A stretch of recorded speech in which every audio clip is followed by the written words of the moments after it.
vivimos un momento de suma complejidad y preocupación para el feminismo, porque logros que considerábamos estables empiezan a cuestionarse de una manera asombrosa a nivel global y empieza a ser un problema que yo creo que está volviendo a rearticular el feminismo con una nueva pasión, porque estos movimientos ultraliberales y estos movimientos fascistas, en muchos casos que estamos viendo a nivel global, son movimientos que están usando el antifeminismo como pegamento simbólico.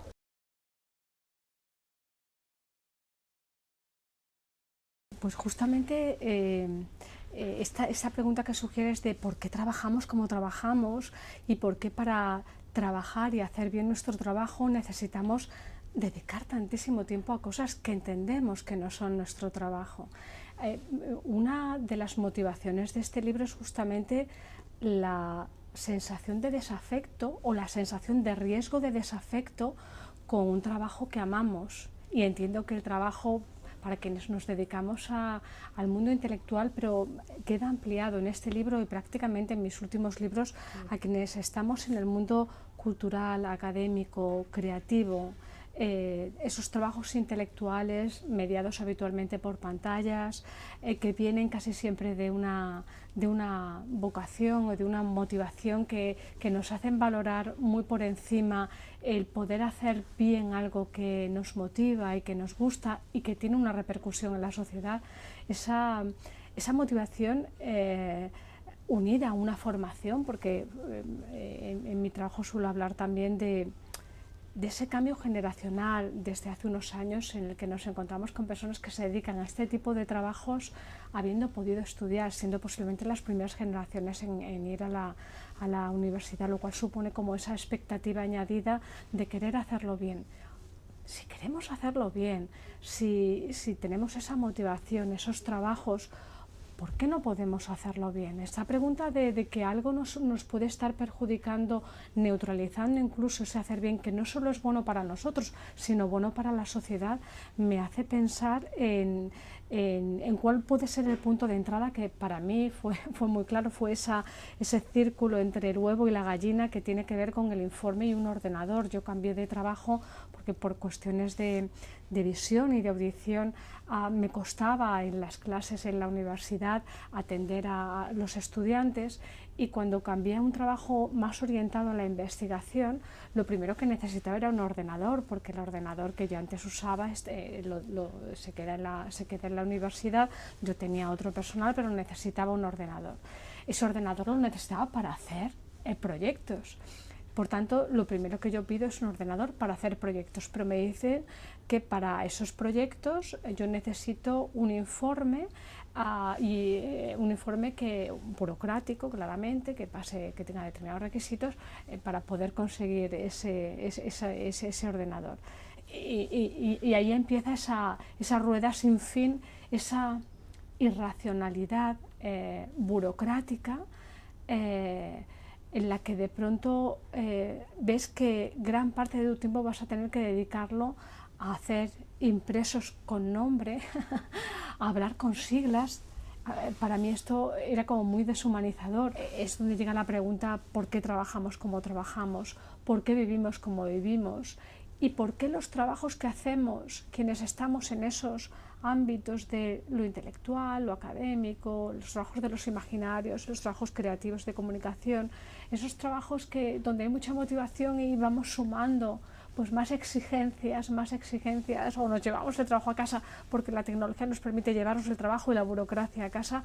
¿Por qué esos trabajos no pueden ponerse en riesgo? ¿Y por qué no pueden ponerse en riesgo en un contexto donde el auge de fuerzas reaccionarias coincide con movimientos no solamente antifeministas, sino antiintelectuales? Y pienso que no es trivial que esa vinculación, ¿no? Esa vinculación de poner en crisis los trabajos intelectuales paralelamente a ese auge ultraliberal.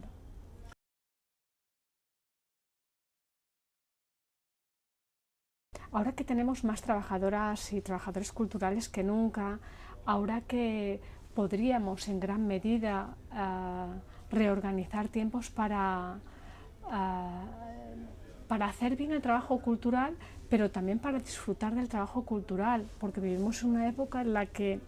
la desarticulación comunitaria de ir cada uno a lo nuestro requiere más que nunca de la cultura como vía de acceso para crear comunidad. Y justamente en ese momento, por un lado nos encontramos de que los trabajadores culturales están muy sometidos a las presiones de la hiperproductividad y la competitividad, esa sensación de vivir en un concurso permanente, de sentir que tienes que preparar un material, concursar, en cuanto ha salido volver a concursar, esa sensación de vida en permanente evaluación y en permanente concurso desvirtúa la forma en la que trabajamos y también la calidad de lo que hacemos para nosotros e insisto también para la sociedad. Yo creo que esto está en ese contexto de precariedad del trabajo cultural, donde no solamente me refiero a precariedad económica o laboral por la temporalidad que sigue habiendo todavía en el contexto cultural, sino también riesgo de precariedad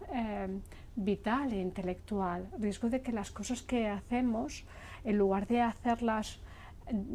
con esa tensión, concentración que requiere un hacer bien, pues tengamos que hacerlas de cualquier manera o hacer muchas en poco tiempo porque se valora esa lectura hiperproductiva en un marco, en un contexto donde el valor, yo creo que ha sido también sometido a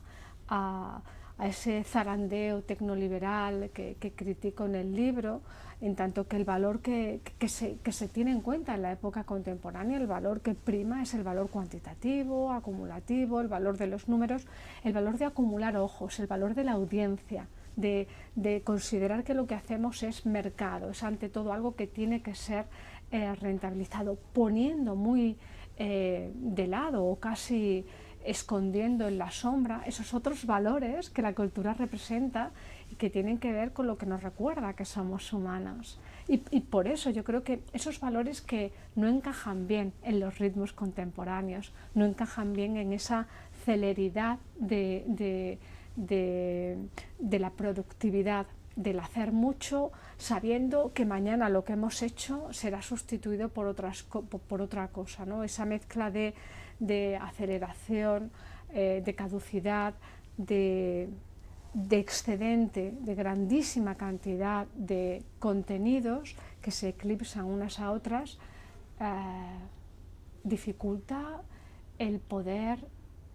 hacer bien, pero también el poder acceder, disfrutar,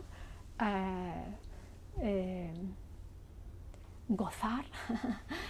de la cultura.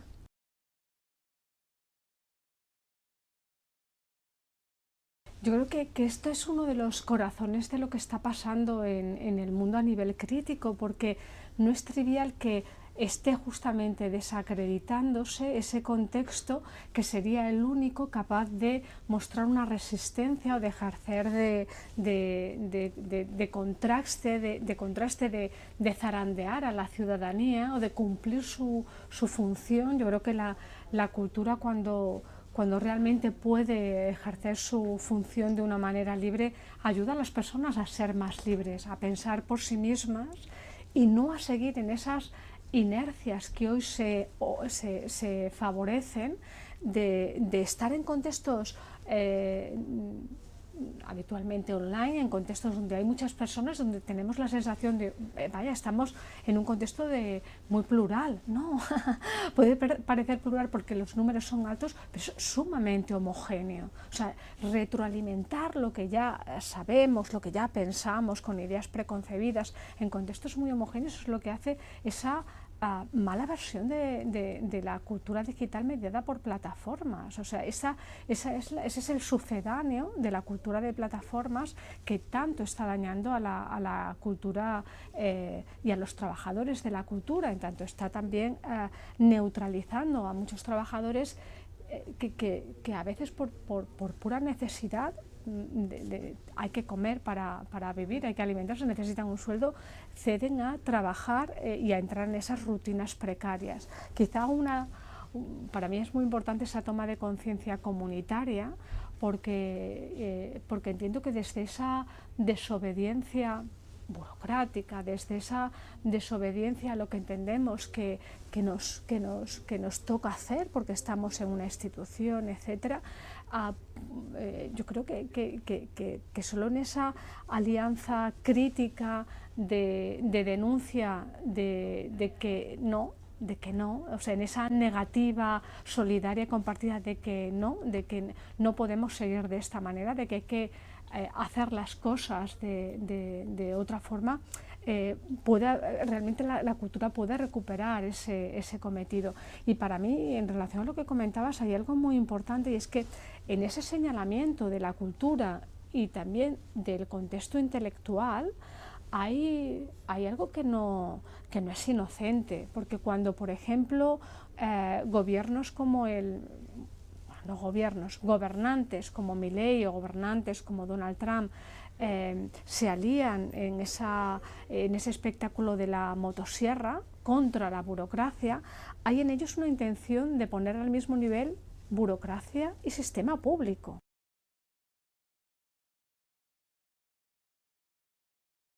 Tiene que ver también con el pensar sobre las condiciones materiales de nuestros trabajos, y especialmente quienes nos dedicamos a los trabajos intelectuales, creativos, de comunicación, mediados por pantallas. Pareciera que el cuerpo es un cuerpo sentado, que no sufre ni está, ¿no? Pareciera como que podemos desprendernos del cuerpo, o incluso cuando se hablan de los cuerpos que tienen más, que sufren más porque están más en contacto con el esfuerzo físico. Yo siempre me pongo en relación nuestros trabajos con los trabajos de las personas cercanas, y lo pongo en el libro con el de mi padre, que es una persona que ha trabajado toda su vida en el campo y que tiene un cuerpo curtido por el trabajo en el campo, que ha sobrevivido a 3 cánceres, que tiene con 84 años, diría que buena salud. Y cuando yo me pongo a su lado con 52 años y pienso, vaya, si mi salud es, o sea, ¿por qué tengo tantas enfermedades, tantos problemas? ¿Y por qué personas que están a mi alrededor tienen tantos problemas? ¿Por qué comemos como comemos? ¿Por qué tenemos estas vidas sedentarias en cuerpos que no están pensados para estar sentados todo el tiempo? Quiero decir que a menudo hemos pasado de largo porque en las formas de trabajar no casa con nuestra humanidad, con nuestro cuerpo de humanos, este estatismo de estar 24/7 frente a la pantalla, sin horarios, en ese lugar donde siempre es de día, parece, porque siempre llegan cosas que tienes que contestar, y en esta relación o en este contexto, para mí ya tanto desde un cuarto propio conectado, y quizá también desde Netianas, que es del año 2005, en el que hablaba sobre feminismo, internet. Claro, al hablar sobre el feminismo no podemos despojarnos del cuerpo del que hablamos. El cuerpo siempre está muy presente, y quizá lo ha estado más presente en los últimos trabajos desde esas preguntas por males que se han hecho más cotidianos y más invisibilizados, porque no siempre hablamos de los males del alma, ¿no? En la filosofía francesa se habla a menudo de las enfermedades del alma como ese mal que yo creo que caracteriza nuestro día a día, de sentir que no estamos bien, de sentir que ese no estar bien nos es respondido por parte de la medicina con saturación a menudo porque no hay tiempo para escucharnos y con pastillas. ¿Cuántas personas toman o tomamos pastillas, ansiolíticos para trabajar? O sea, normalizar que tenemos que medicarnos para trabajar, y esto tiene que ver con esas enfermedades del cuerpo en el trabajo, a mí me parece algo que debe causar una parada social, porque trabajamos para seguir siendo productivos, y a menudo, y esto lo pienso últimamente, no sé hasta qué punto incluso tomamos pastillas no ya solo por nosotros, sino para que los de al lado estén más tranquilos. Así no evitamos ese estrés, esa ansiedad esa ansiedad que a veces es la ansiedad de la conciencia. Vaya, es que es muy curioso cómo esos artefactos que la época nos pone por delante y que favorecen esa productividad son artefactos como las pastillas y como la tecnología, que nos permite responder rápidamente a lo que nos perturba, a que algo nos inquieta. Bueno, nos tomamos algo que nos relaja o algo que al cuerpo le da actividad, on-off, y cerramos, abrimos, pero justamente esa enfrentarnos a lo que nos perturba, vaya, esto es lo que se le ha pedido a la cultura y al trabajo intelectual desde siempre. El papel de los filósofos en la época clásica era este acompañamiento reflexivo. Y esto, claro que ese acompañamiento exige una toma de conciencia que a veces duele en algo o duele al principio, pero es el que nos ayuda a tomar conciencia de una existencia verdaderamente asumida, y el que también nos permite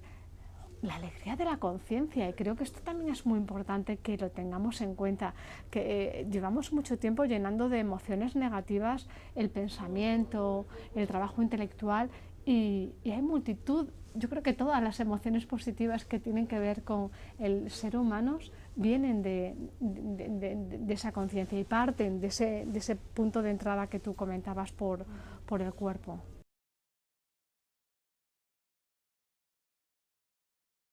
Vivimos un momento de suma complejidad y preocupación para el feminismo, porque logros que considerábamos estables empiezan a cuestionarse de una manera asombrosa a nivel global, y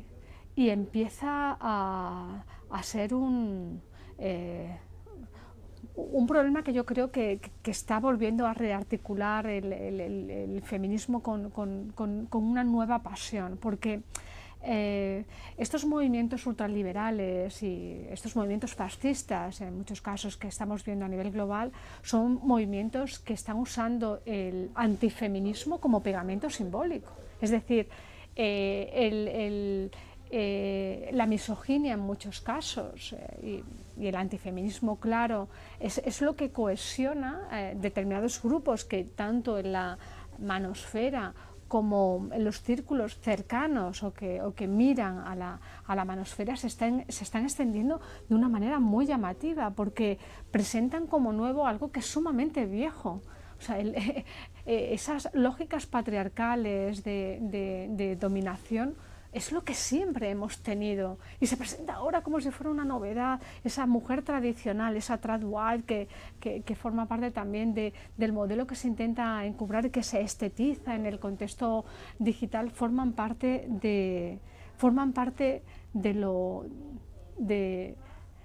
tristemente de lo viejo disfrazado de un nuevo disfraz que algunos, por esas lógicas que no favorecen el pensamiento, pueden estar cayendo en ellas. Frente a esas lógicas antifeministas que también se focalizan en gran medida en el contexto digital, podemos ver que el contexto digital también ha tenido y también tiene lecturas para la apropiación feminista. De hecho, a mí me llama la atención que justamente algo que el tecnocapitalismo ha sabido instrumentalizar muy bien, que es normalizar la publicación de lo íntimo. Yo creo que no hay ninguna cultura que haya que se haya caracterizado por exhibir lo privado. Casi todas justamente lo que han hecho es protegerlo. Y aquí en esta cultura digital y tecnoliberal no solamente no se protege, sino que se empuja a publicarlo. Pero creo que ahí, en este asunto hay una diferencia que es reveladora para el feminismo, y es que mientras las fuerzas que animan a las plataformas a publicar lo privado, comparte, haz cuenta, esta fuerza externa que habla de una inercia, de una programación, de un contexto que está previamente boicoteado para favorecer ceder los datos, frente a esto hay una fuerza que no viene de fuera, sino que hay una fuerza interna que ha convertido la intimidad opresiva en algo compartido. Y me refiero a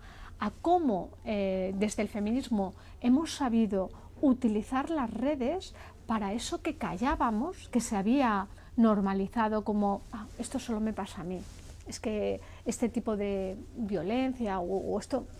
mejor no hablo de esto, ¿no? Esto que callábamos porque era algo educado para callar, de pronto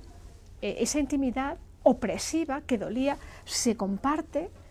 y nos vemos reflejadas en esto que se comparte y tiembla el mundo, y tiembla y temblará y seguirá temblando, porque esto fue un punto de inflexión que yo creo que no tiene reversibilidad, que es un punto que marca realmente la unión entre mujeres y la unión entre personas feministas que entienden que la igualdad es algo que está en construcción y que necesitamos seguir en esa línea y que no puede haber retrocesos posibles.